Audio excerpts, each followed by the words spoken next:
صحیح بخاری حدیث نمبر 456۔ عمرہ بنت عبد الرحمن نے حضرت عائشہ رضی اللہ تعالی عنہا سے روایت کیا ہے، آپ نے فرمایا کہ بریرہ رضی اللہ تعالی عنہا لونڈی ان سے اپنی کتابت کے بارے میں مدد لینے آئی۔ عائشہ رضی اللہ تعالی عنہا نے کہا، تم چاہو تو میں تمہارے مالکوں کو یہ رقم دے دوں اور تمہیں آزاد کرا دوں، اور تمہارے ولا کا تعلق مجھ سے قائم ہو۔ اور بریرہ کے آقاؤں نے کہا عائشہ رضی اللہ تعالی عنہا سے کہ اگر آپ چاہیں تو جو قیمت باقی رہ گئی ہے وہ دے دیں اور ولا کا تعلق ہم سے قائم رہے گا۔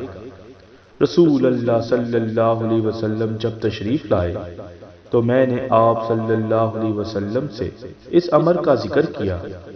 آپ صلی اللہ علیہ وسلم نے فرمایا کہ تم بریرہ کو خرید کر آزاد کرو، اور ولا کا تعلق تو اسی کو حاصل ہو سکتا ہے جو آزاد کرائے۔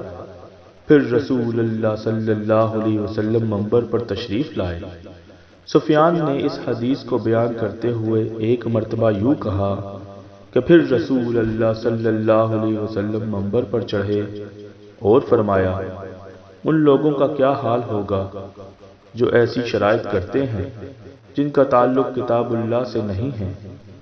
جو شخص بھی کوئی ایسی شرط کرے جو کتاب اللہ میں نہ ہو، اس کی کوئی حیثیت نہیں ہوگی، اگرچہ وہ 100 مرتبہ کر لے۔